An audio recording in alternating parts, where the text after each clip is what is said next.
नमस्कार विद्यार्थियों, श्री श्रेयस विद्यालय हिंदी माध्यम कक्षा छठी विषय विज्ञान, जिसमें हमने पाठ 2 की शुरुआत की थी। अब हम करेंगे क्रियाकलाप 2, मंड के लिए परीक्षण के लिए खाद्य पदार्थ या कच्ची सामग्री की अल्प मात्रा लीजिए।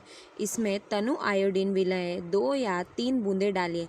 खाद्य पदार्थ के रंग में होने वाले परिवर्तन को देखिए। क्या यह नीला या काला रंग का हो गया है? यह नीला या काला रंग मंड का उपस्थिति दर्शाता है। तो देखिए, हमें क्या करना है। सबसे पहले हमें क्या परीक्षण के लिए कच्ची सामग्री, जैसे कि हम आलू ले सकते हैं। इसमें तनु आयोडीन विलय की 2-3 बूंदें डालनी है और उसके बाद आप परिवर्तन देख सकते हो, उसके रंग में परिवर्तन आ जाएगा। देखिए यहाँ पे जिस तरीके से आपको चित्र में दिखाया गया है वैसा परिवर्तन हमको देखने को मिलेगा। इस परीक्षण को किसी अन्य खाद्य पदार्थ के साथ दोहराइए। जांच कीजिए कि किसमें मंड है और अपने प्रेक्षणों को सारणी 2.2 में लिखिए। प्रोटीन के लिए परीक्षण। अब देखिए, प्रोटीन के परीक्षण के लिए किसी खाद्य पदार्थ की थोड़ी मात्रा लीजिए। जिस खाद्य पदार्थ का परीक्षण करना है, यदि वह ठोस है तो पहले उसका पेस्ट अथवा चूर्ण बनने की आवश्यकता होगी। खाद्य पदार्थ की थोड़ी मात्रा को पीसकर या मसलकर उसके चूर्ण को एक साफ परख नली में डाल दें और 10 बूंद जल डालकर उसे अच्छी तरीके से हिलाएं। अब देखिए आगे हमें क्या करना है। अब ड्रॉप की सहायता से परख नली में 2 बूंद कॉपर सल्फेट का विलय तथा 10 बूंद कॉस्टिक सोडा का विलय डालिए। जो चित्र 2.2 में अच्छी तरीके से हिलाकर कुछ मिनट के लिए परख नली को रख दीजिए। आपने क्या देखा? क्या परख नली का पदार्थ बैंगनी रंग का हो गया है और बैंगनी रंग खाद्य पदार्थ में प्रोटीन की उपस्थिति दर्शाता है। तो आप देख सकते हो कि वहाँ पे हमको कौन सी उपस्थिति देखने को मिल रही है? प्रोटीन की उपस्थिति। अब आप इस प्रेक्षण को किसी दूसरे खाद्य पदार्थ के साथ दोहरा सकते हैं।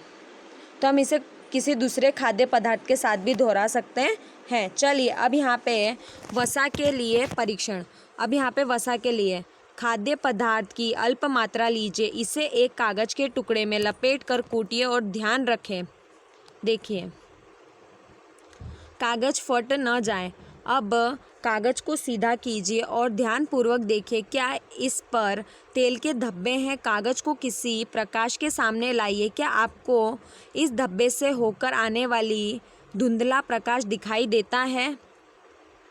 कागज पर तेल के धब्बे खाद्य पदार्थ में वसा की उपस्थिति दर्शाता है। खाद्य पदार्थ में कभी कभी जल की भी कुछ मात्रा हो सकती है। इस दशा में इन पदार्थों को कागज पर धीरे धीरे रगड़िए और कुछ समय के लिए कागज को सुखा दीजिए, ताकि यदि खाद्य पदार्थ के कुछ जल आया हो तो वह सूख जाए। और इसके बाद में यदि कागज पर तेल का कोई धब्बा न हो तो यह पता चलता है कि खाद्य पदार्थ में वसा की उपस्थिति नहीं है। तो हमें वसा की उपस्थिति कैसे पता चलती है? वसा की उपस्थिति अगर हमने कुछ कूटा है, जैसे हमें यहाँ पे बताया गया है, तो आपको पता चल जाएगा कि उस पर कुछ तेल के धब्बे दिखाई दे रहे हैं और उसमें से अगर प्रकाश होकर गुजरता है तो वो वसा की उपस्थिति हमें दर्शाता है। ये परीक्षण क्या दर्शाता है? क्या वसा, प्रोटीन तथा मंड उन सभी खाद्य पदार्थ में उपस्थित जिनका आपने प्रेक्षण किया, क्या एक खाद्य पदार्थ में एक या एक से अधिक पोषक तत्व उपस्थित हो सकते हैं? क्या आपने कोई ऐसा खाद्य पदार्थ पाया जिसमें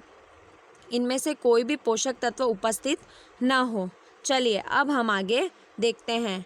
हमने 3 पोषक कार्बोहाइड्रेट, प्रोटीन तथा वसा के लिए खाद्य पदार्थ का परीक्षण किया। विटामिन तथा खनिज लवण जैसे अन्य पोषक भी हमारे विभिन्न खाद्य पदार्थ में उपस्थित रहते हैं और इन सभी को पोषकों की हमें बहुत ज़्यादा आवश्यकता है। तो ये जितने भी पोषक हैं उन सब की हमें बहुत ज़्यादा आवश्यकता होती है।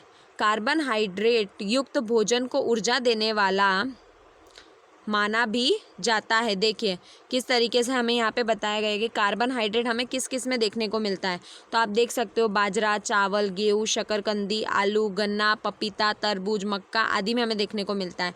उसके बाद में हमें यहाँ पे देखो मूंगफली बताया है, गिरी, तिल, और उसके बाद में हमें जैसे वसा, पादप के कुछ जंतु, तो आदि सारे उदाहरण हमें बताए गए हैं। तो आपको यहाँ तक समझ में आया कि हमने कौन कौन सी चीज़ों के बारे में जाना। तो हमने कार्बोहाइड्रेट, प्रोटीन, वसा, प्रोटीन का परीक्षण किया था, है ना। ना, मंड का परीक्षण किया था। तो इन सब चीज़ों से हमें पता चलता है कि हमें पोषकों की कितनी आवश्यकता है।